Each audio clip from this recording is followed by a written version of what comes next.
Now comes my third lecture. I'm trying to summarize my whole work in a few words. I would like to explain how I reached the result I have reached in several ways.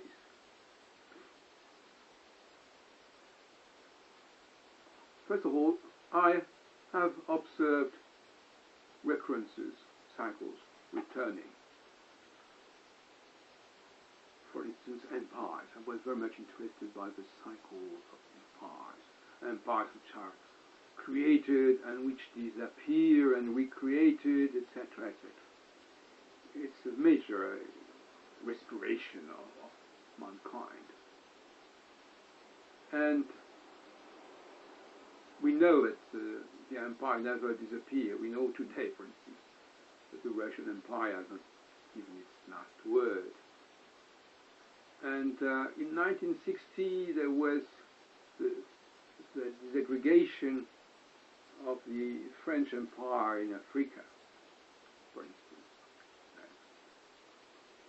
And in 1989 there was something very major in the Russian, the Soviet, in the communist world in Europe. Those two elements, two states, are separated by 29 years by the cycle of Saturn. And we could give a lot of other examples of for instance, in 74, the empire of the Portuguese was crashed, etc. So, both empires are different, have a certain logic.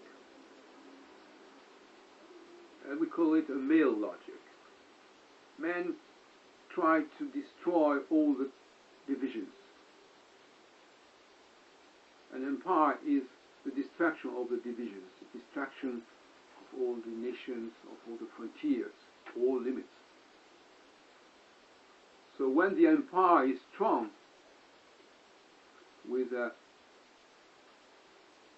someone, an emperor, dominating male, it has a very strong masculine image and impact. And on the contrary, when the empire is destroyed, it is very bad for the masculine image, because at this moment all the divisions are returning. But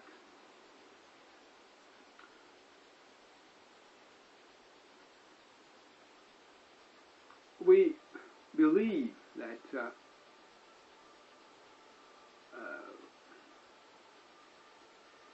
if the empire, well, it's a matter of on what side we are. If we are on the side of the empire, and for instance, the European Union is also a sort of empire, a transcendence of the divisions, of the national divisions.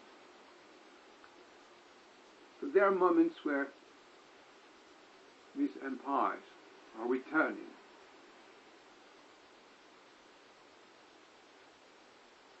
And there are moments where they are rejected. It's very important. And it's a very important key. So this is a sort of an observation which I've made. And another principle which I've used in my work is economic. I'm very much impressed by British and English philosopher of the 14th century, William of Ockham. The razor of Ockham is well known. Which means that it's what you call a model of parsimony of economy. What is necessary? Well, if something is complexity is not necessary. Just take what is necessary for your hypothesis for your work. Don't use more elements than necessary. So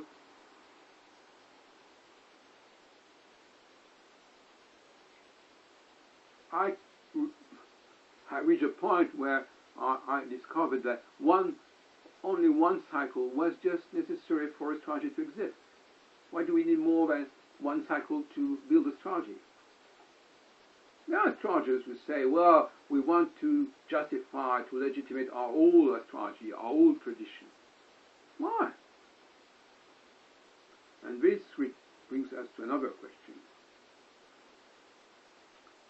How to rebuild the original astrology? How do we know that a certain stage of astrological knowledge is older than others?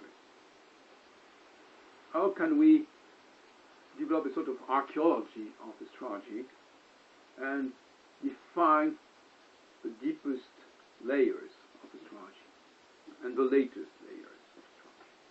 This is our question.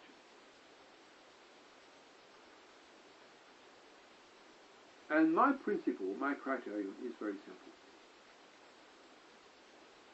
What is old? This is a sort of semantic problem. What is old is young, what is young is old. No. What we call very old is very young. What we call very young is very old. So, what is old in meaning corrupt, in the meaning of being corrupted, is incoherent, as different sorts of lacks, and lack of balance, dysfunctionment. So, if we can return to a system, to a structure, and here we are approaching the idea of structuralism by Lévi-Strauss, if we can return to a level where the system is completely clear, completely transparent, completely coherent, then we are on the right path. And then we are reaching a very primitive stage, very young stage, and that is very old. But if you understand what I mean. So, I have a very critical approach of the astrological tradition. There are many things which I've proved have been incoherent, unsatisfactory, which means they belong to a late period of astrology. I've been very much interested by rulerships. I wrote all my life on rulerships, and I propose a lot of different constructions on this subject. And even recently I made new discoveries about rulerships, which show, in any case, that the rulerships we use today are not satisfactory in many ways, not structural. I'm not speaking, of course, of if it works, if in practice or not. This is not argument if it works or not. Maybe we come back to that another time. It is not structurally, intellectually satisfactory. I'm not pleased with that. I have the feeling that something is wrong. Something is suspect. Okay.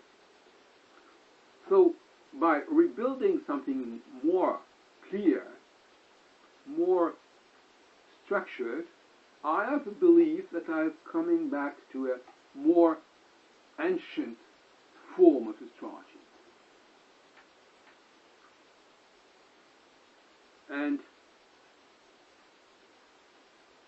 by way of consequence, I can also determine what has been added to astrology afterwards. What have been the ulterior, later additions. The fact is, and I will finish my third lecture on that, the fact is that astronomers have imposed to astrology through the time to accept and to adopt all the systems, all the planets they have discovered and they have studied.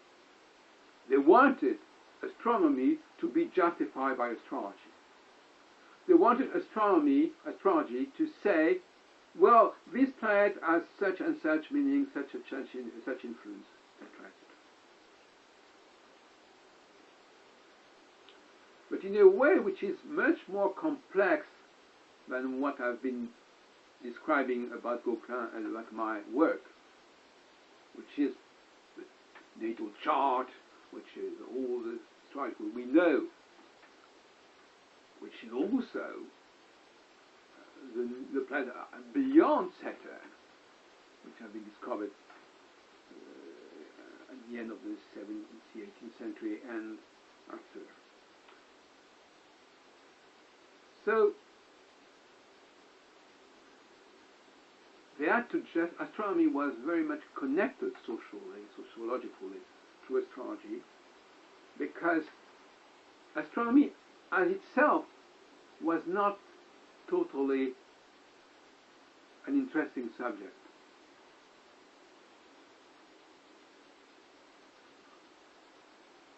It was separated from astrology, and astronomers did not have to earn their living through astrology only at the end of the 17th century in France. And some would say that they continued to earn part of their living through astrology. A very well-known case is the case of Kepler, of course, which is beginning of the 17th century. Okay. So we have to divorce from all this, especially because astronomers today do not believe a word of astrology. So this strategy of using a symbiotic consideration that astrology and astronomy are connected because they are useful together. They build a sort of coherent structure by themselves, both of them. This has nothing to do with what we have to do today. I mean, it's not our problem. And they do not care about astrology anymore, and they are totally indifferent to that. Although they write sometimes on astrology because people, the public, asks questions about astrology and they feel obliged to answer on this subject, but they are not competent. By no means, because what they know about astronomy has nothing to do with astrology. And astrology is using instrumentalizing astronomy in a very free way, which has nothing to do. It's only a visual, for instance, and this is a very important point when I finish about that. Modern astrology, contemporary astrology, doesn't give a dime about the fixed stars. Why? Because astronomically speaking, the fixed stars do not belong to the solar system. They are much more distant. So they get rid of these fixed stars.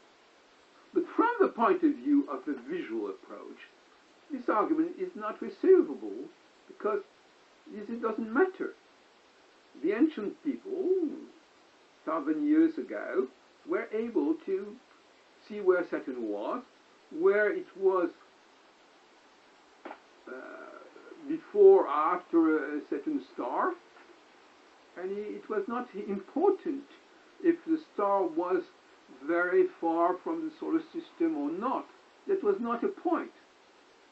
So astrology decided to get rid of the stars, especially of those four stars. And that has created an enormous imbalance in the astrological practice. Because from that decision, and it already started in the 10th century with Halbronn, when he introduced the idea of the cycle of Jupiter and Saturn, which was called the Great Conjunction, etc. Instead of connecting one planet, the planet, with a certain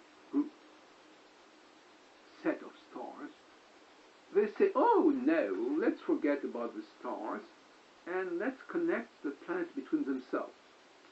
Oh, that's very interesting. Jupiter and Saturn, they are conjunct every 20 years. Good. That's what we're going to say. And it has been it had a very good impact for the image of astrology for a while. And many people, even outside of the field of astrology, believe that certain things were interesting with this cycle of Jupiter and Saturn. On the other hand, Jupiter and Saturn never met at the same place each time. They met, they were passing from one zodiacal sign to another, so there were no connection. There were no any longer fixed points like we have with the stars. And I really believe that original astrology connected necessarily one planet, which was Saturn, with a group of fixed stars which were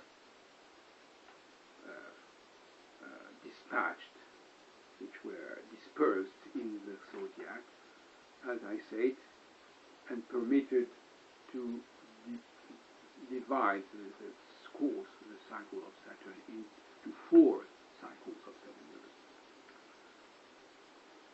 So I believe that this connection between a planet, one single planet, and 4 major fixed stars was the real beginning of astrology and, in fact, the reality of astrology. Why? Because, as it has been said in many fields, mankind has been programmed to be connected with these signals in a very old time, like we have been programmed to eat in a certain way, to live in a certain way, and nothing has been really changed since. When we try to do things which we are not doing in the past, it doesn't work very well. So, I believe that we are still programmed according to this primer astrology, and that anything which has been added by astronomers throughout ages in astrology, including the new planets, is something which is not integrated in the corpus of astrology, really, not in our inner corpus. It can be part of the tradition, it can be taught, it can be written in books, in libraries, it can be practiced by astrologers themselves, but it is a sort of superstructure, to speak as Marx. It is not the infrastructure. And it is a superstructure. What astrology is today is a discourse about a superficial and quite unsatisfactory discourse about what is really astrology. And there is a great gap between what astrologers say and what astrology really is.